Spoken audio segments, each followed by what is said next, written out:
دوستو آج کی اردو ڈکشنری میں آپ کے ساتھ شیئر کر رہی ہوں بد یعنی جو اردو کا پریفکس ہے بد، اس سے بننے والے 3 الفاظ بد اندیشی، بد باطن اور بدبخت۔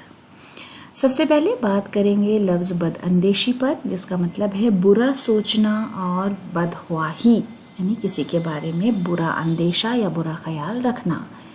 ہندی میں جس کے لیے ہم کپٹ، دویش، عرشا اور دربھاونا جیسے شبد استعمال کرتے ہیں، انگلش میں ill will، evil mind اور malice جیسے الفاظ استعمال کیے جاتے ہیں۔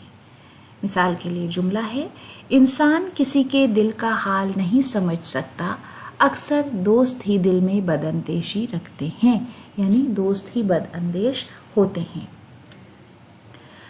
رابعہ برنی کا شعر ہے، پھر دل پہ برستی ہے تیرے پیار کی شبنم، اب خوف بد اندیشی خورشید سحر کیا۔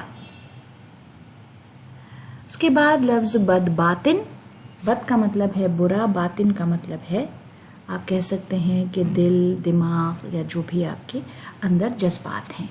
دل کا کھوٹا، منافق، شرپسند، کینہ پرور، خبیث جس کی نیت خراب ہو، دراتما، دشٹ اور نکرشٹ۔ انگلش میں evil minded, of evil ways, following evil courses اور امورل اور میلیشیس جیسے الفاظ اس کے لیے ہم استعمال کرتے ہیں۔